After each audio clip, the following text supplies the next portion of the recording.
Olá, seja muito bem-vindo ao nosso Momento Consult. Eu me chamo Gilberto Meira, sou consultor jurídico tributário aqui da Consult e o nosso Momento Consult de hoje, ele diz respeito aos interesses do contribuinte paranaense num decreto recente, né, do último dia 28 de janeiro de 2026, que é o decreto 12.556 de 2026, publicado, né, no Diário Oficial do dia 28 de janeiro, cuja eficácia, vigência, já ocorreu naquela data e que trata de inclusão de duas situações de diferimento no âmbito do ICMS. Né?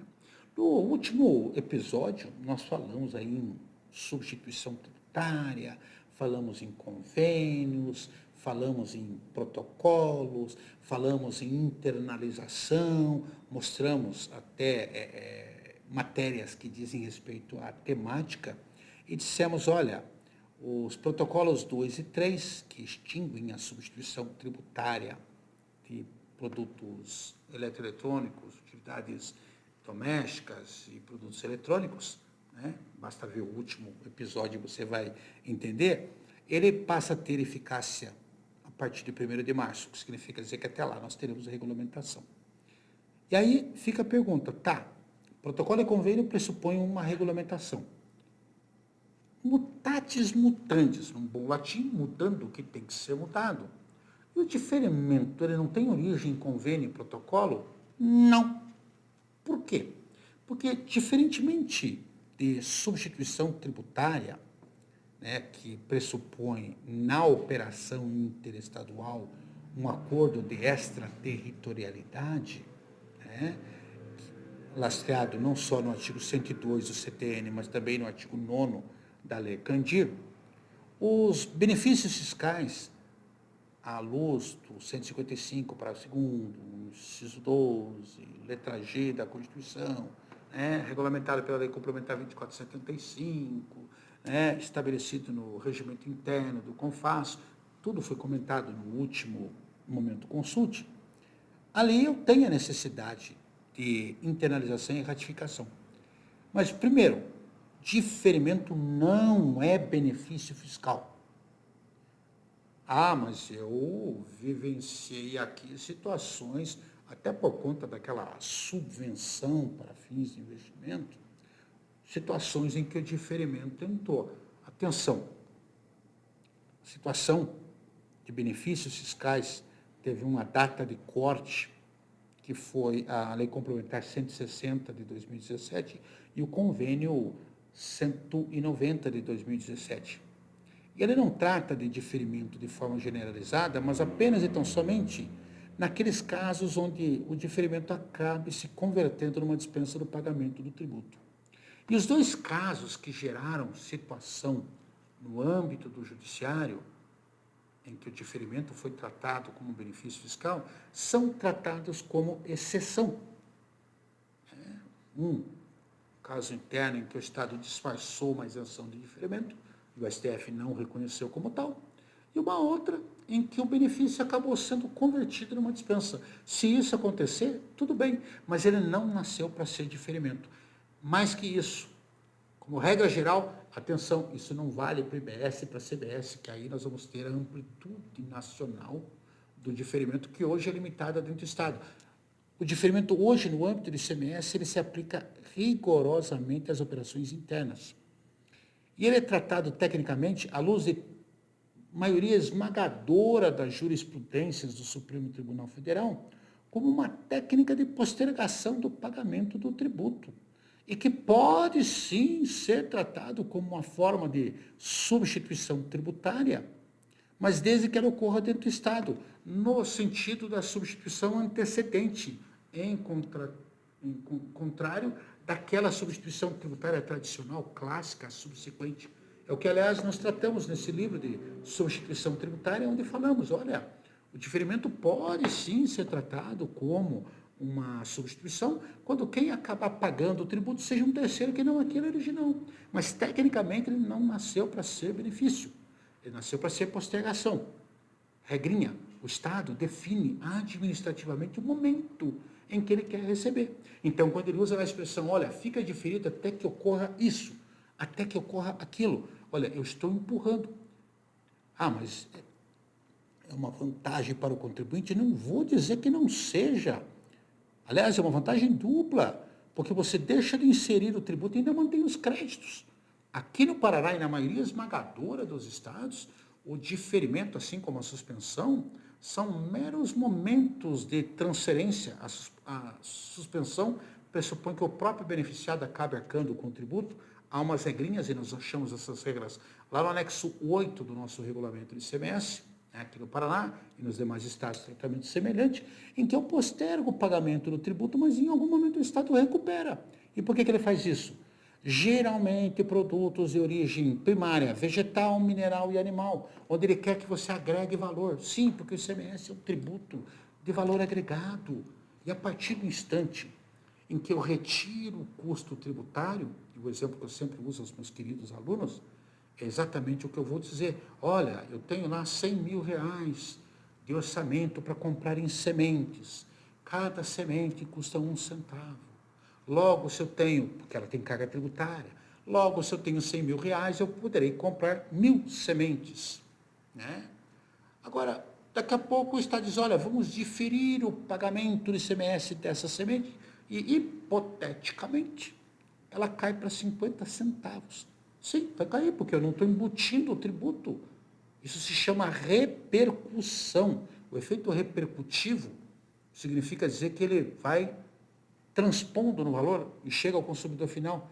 Eu, vendedor, não terei mais o tributo. Opa, comprador diz, olha, posso te oferecer um preço menor, até porque eu vou manter o crédito e não vou pagar, eu ganho na prática. Ah, então por que não é incentivo? Porque não é.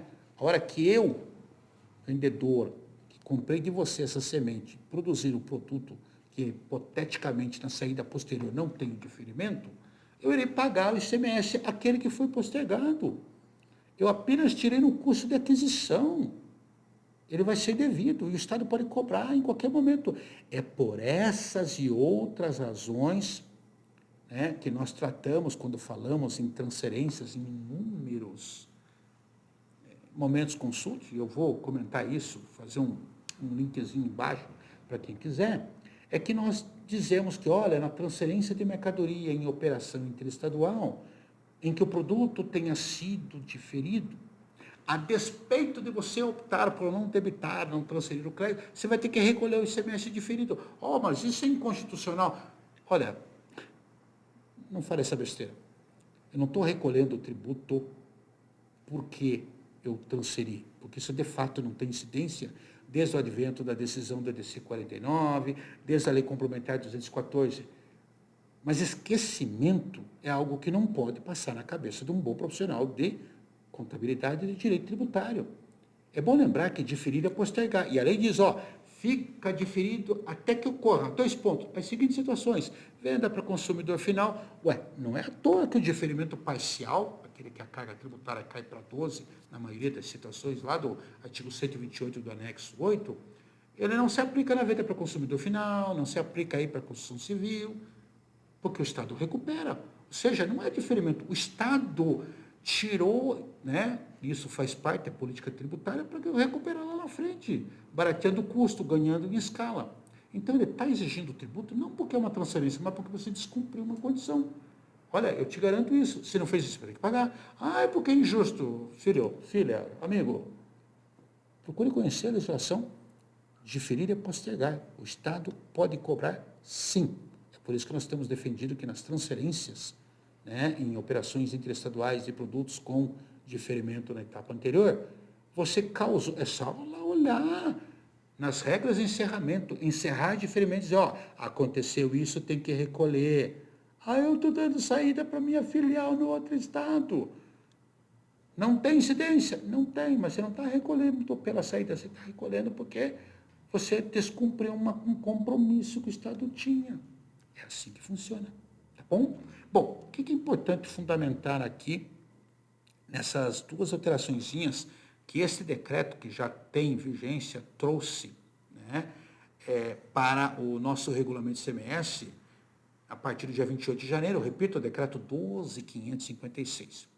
O artigo 1º traz alteração 1233, né? Ou então milésima, duzentésima, 33ª, né? Acrescentando o item 90 ao artigo 31 do anexo 8 do regulamento do ICMS, com um novo título, envolvendo urucum, a semente colorífica, classificada no código 09.10.099.00 da norma, né, de classificação, da nomenclatura comum do Mercosul. E aqui fica uma dica, né, quando nós falamos em regras, né, é importante observar, né, eu estou abrindo aqui para comentar com vocês, o artigo que ele cita, porque ele acrescentou o item 90 ao artigo 31, então nós vamos lá ao artigo 31, né, do anexo 8, e antes dele, vocês vão poder identificar, né, a situação em que nós temos os motivos de encerramento, né, do diferimento repetido, nesse caso, como um terceiro vai recolher, ele não deixa de ser uma substituição tributária, mas não aquela substituição tributária tradicional, né? Então, veja, gente, o artigo 31, que é o que está tendo o acréscimo deste produto, ele tem que ser lido em conjunto com o artigo que o antecede. Isso é técnica de interpretação, né? Lembrando que nós temos lá aberto na consulta de treinamento um curso por demanda, né? E em breve, se tudo correr bem, até junho, nosso livro estará no mercado sobre hermenêutica e interpretação em matéria tributária. Nós temos que fazer aqui uma interpretação sistemática. E ele diz no artigo 30, olha, o pagamento do ICMS em relação a mercadorias arroladas no artigo 31, são 90 itens, agora com esse acréscimo do urucum, fica diferido, fica postergado para o momento em que ocorrer uma das seguintes operações. Ora, se fica postergado, quer dizer, uma dessas situações, eu vou ter que pagar o tributo. Está lá. Primeiro, saída para consumidor final. É por isso que não se aplica o diferimento. E consumidor final, gente, não é só o não contribuinte, é o não contribuinte. Ou o contribuinte. Basta que ele diga, sou consumidor final, encerra o diferimento. Se ele me iludiu dizendo que não era consumidor final, mas é contribuinte. Ora, ele vai assumir a responsabilidade. Qual é a dica que nós damos quando você tem dúvidas quanto a isso? Põe lá no campo dados adicionais a observação, produto destinado à revenda e industrialização. Se ele disser, não quero que você não coloque isso, opa, então ele é consumidor final. É bom lembrar que se ele é insumo, ele se aplica. Se ele é produtor rural, ele poderá aplicar, mesmo que ele não tenha inscrição. Então, aqui, independentemente da condição de contribuinte. Inciso 2 do artigo 30, saída para estabelecimento de empresa enquadrada no Simples Nacional, tá? Exceto em algumas situações. No item anterior não há essa regra, mas aqui há, que são os produtos elencados no artigo 31. Inciso 3, atenção, saída para outro estado, inclusive na remessa em transferência. É por isso que nós temos que recolher. O que eu já vinha dizendo foi definitivamente homologado, tá?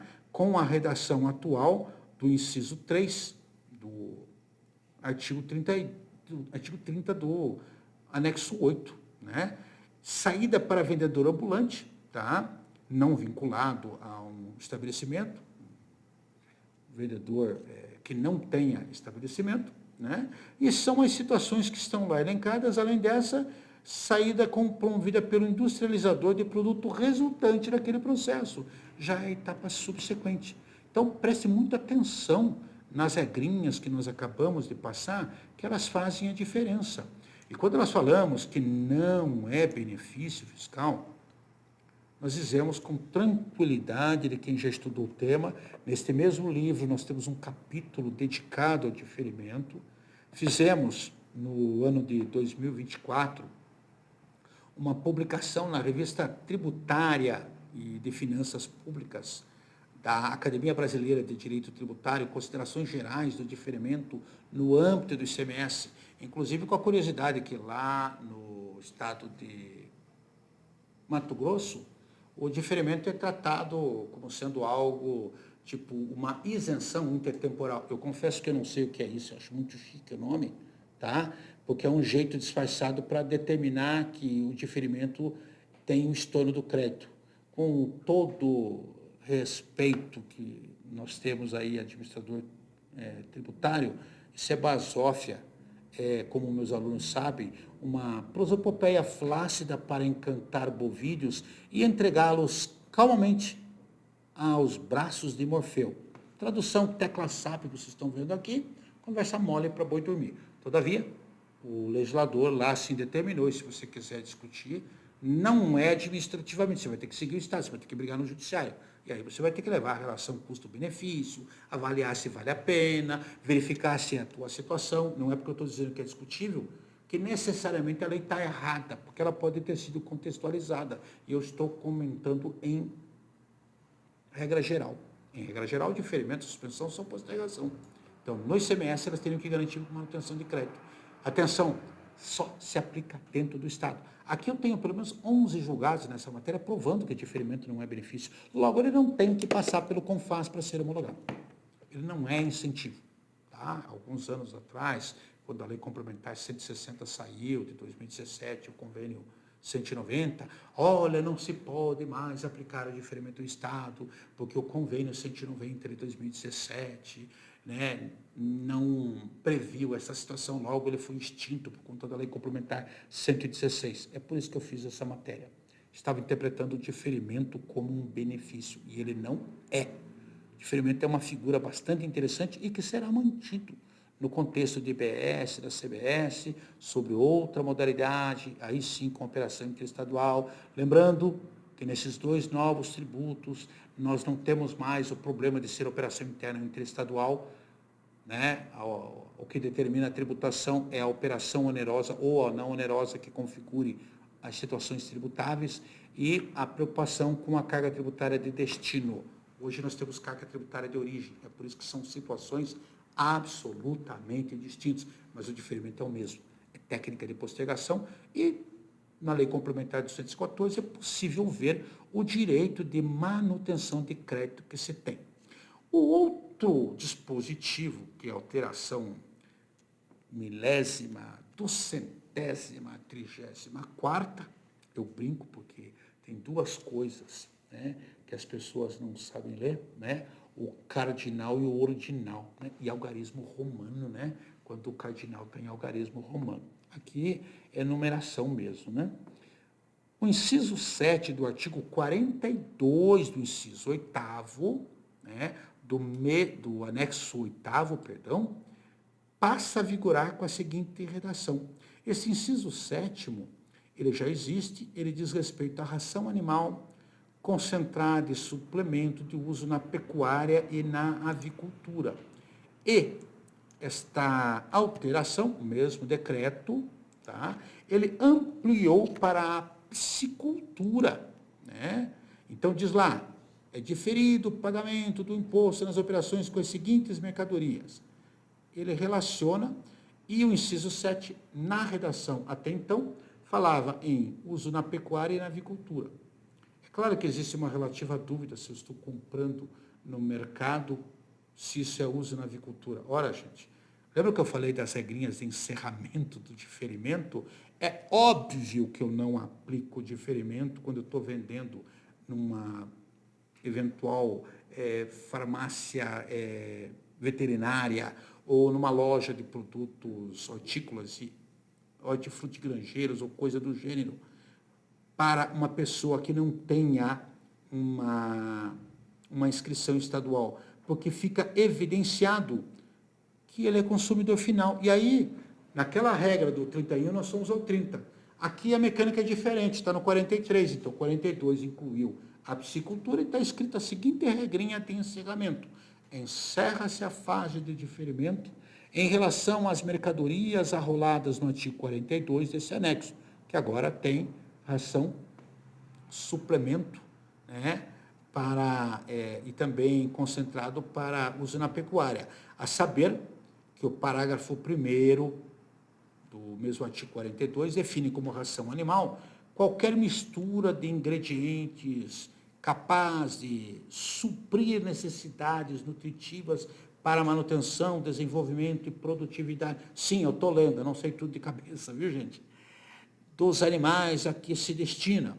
2. Concentrado. A mistura de ingrediente que adiciona a um ou mais alimentos em proporção adequada, devidamente especificada pelo seu fabricante, constitua uma ração animal. 3. Suplemento. O ingrediente ou a mistura de ingrediente capaz de suprir a ração ou concentrado em vitamina, aminoácidos ou minerais, permitido a inclusão de aditivos. Primeiro, deixa eu voltar ao artigo 43, eu já volto aqui, porque nós estávamos lá, eu não quero perder o fio da meada. Encerra-se o diferimento, ou seja, eu começo a pensar em pagar, na saída para outro estado ou para o exterior, a mesma regrinha da transferência se aplica aqui. Na saída de produto resultante da utilização, ou seja, eu comprei o produto e o produto que eu estou vendendo em decorrência dele não tem diferimento. E na saída para o produtor rural, pessoa física ou jurídica, não inscrito no CADPRO. Então, gente, mas eu não sou produtor rural, logo não está aqui. Ora, se você não inscrito, você é consumidor final, você aplica a regra geral.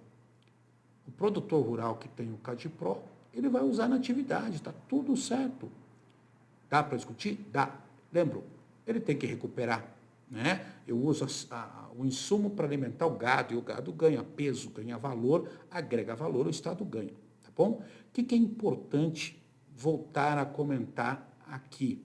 Gilberto, este produto aqui é destinado à piscicultura, mas eu tenho dúvida se isso é ração animal. O que é que você acha? Olha, gente, eu não acho nada. Quem acha as coisas lá em casa é minha amada mulher. Porque quando eu procuro, eu nunca sei. Aliás, qualquer homem que se preze, nunca acha nada. E aí é aquela bela companheira do teu lado para localizar, porque ela sempre sabe. Ela não sabe onde estão as coisas dela, mas as tuas com certeza ela sabe. Tá? Gente, ração animal, concentrado, suplemento, me remetem à regrinha do artigo 109 e 110 do Código Tributário Nacional, segundo o qual cabe à lei tributária definir ou alterar conceitos. Ela até definiu o que é ração, concentrado, suplemento, mas acredite, com base em normas técnicas. Gente, eu não sou um racionólogo, um concentrólogo, ou então um suplementólogo. Quem me conhece sabe, eu sempre brinco, né, com a ideia do ólogo. Eu não tenho que conhecer de suplemento, de ração e de concentrado. Eu tenho, como você, que entender de direito tributário. E aí a gente aplica aquela regrinha aqui em latim, dabo facto, dabo tibius. Olha, esse produto é uma ração e eu estou vendendo para a piscicultura. Então está diferido. Agora, eu não sei se esse produto é uma ração. Teoria do problema. Gilberto, teoria do problema? Sim, o problema é seu. Procure conversar com o técnico, o racionólogo, o suplementólogo, a saber que é naturalmente um neologismo, uma brincadeira. Quem é o racionólogo, o suplementólogo, ou então o concentrólogo? Gente, o engenheiro agrônomo, o veterinário conforme o produto, é ele que detém o bioquímico, o químico, é eles que produzem e têm consciência técnica para dizer isto é concentrado, isto é ração, isto é suplemento. Se ele disser, não se discute. É o que eu digo. Nós que somos técnicos tributários, temos que entender que o direito tributário é um direito de sobreposição. A situação posta definida é definida pela legislação específica, pela Anvisa, pelo agente regulamentador, pelos técnicos, ABNT, conforme o caso. Às vezes eu vejo o profissional entrando em pânico. Eu quero saber, não sei. Não é você que tem que definir, você tem que buscar apoio de um profissional qualificado. Assim como eu sou qualificado na área tributária, você na área contábil, o engenheiro mecânico na área mecânica, o florestal na área florestal, o agrônomo na área agronômica, o veterinário na área dele, é ele que diz.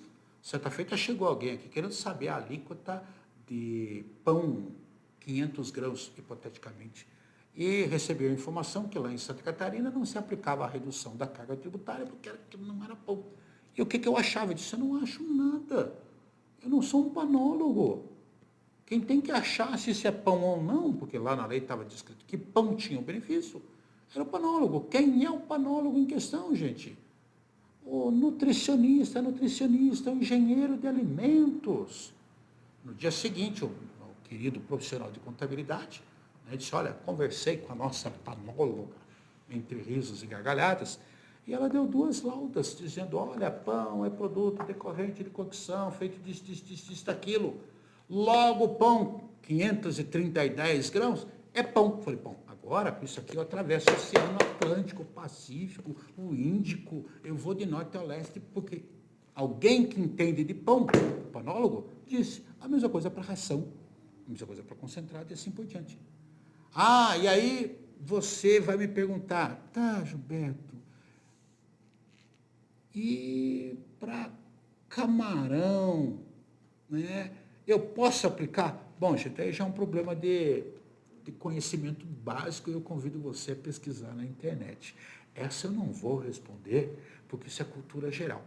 Eu tenho, terminando o nosso bate-papo, a lembrança viva de um professor de sociologia muito querido, que dizia que o que atrapalha a humanidade hoje é o excesso de conteudismo.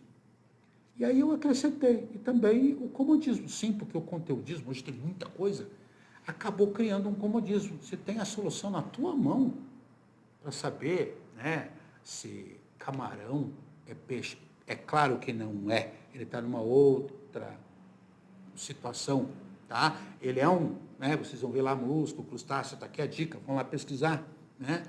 Lógico que aqui não seria piscicultura.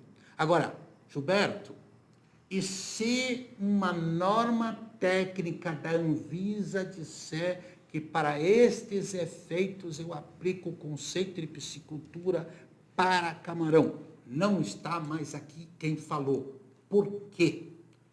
Eu continuo insistindo que isso não é piscicultura.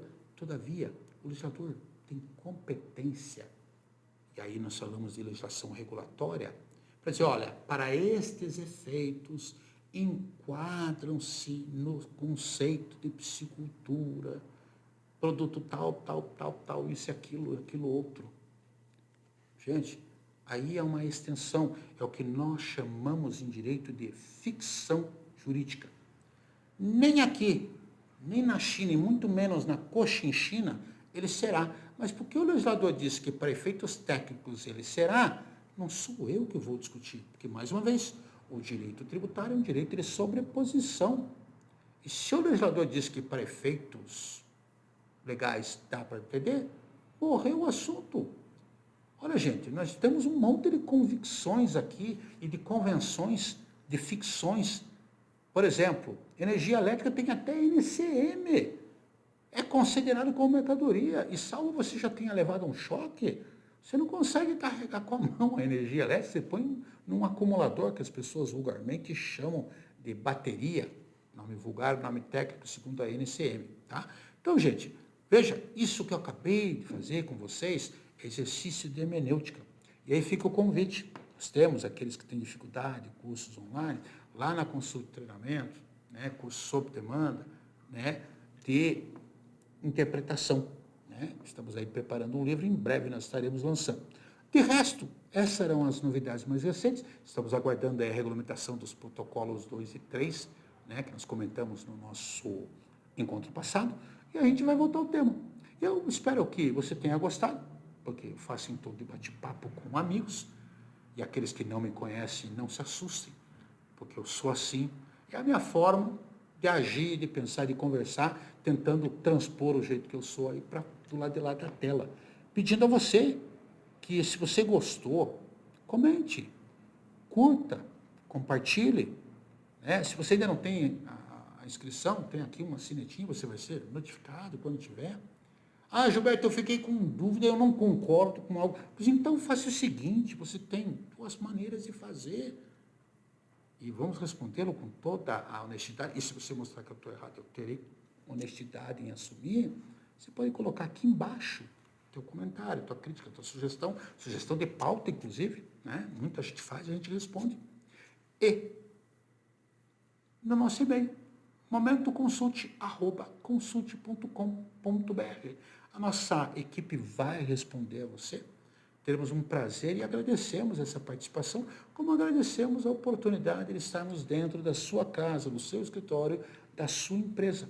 Né? Dito isso, gente, nos acompanhe aqui nas redes sociais, LinkedIn, Instagram, né? Facebook, que a minha filha disse que é coisa para velha, mas eu assumo que sou, né? Quase 100 anos. Vamos achar lá ou Gilberto Meira, lembre-se, eu não sou um Gilberto qualquer, um JL, ou a nossa querida Consulte, nessas mesmas redes sociais. E nós, quando falamos na nossa rede particular, fazemos referência a essa empresa que nós temos orgulho, carinho de trabalharmos. Tá bom? Gente, até a próxima, nos encontramos e conversamos, ok? Tchau!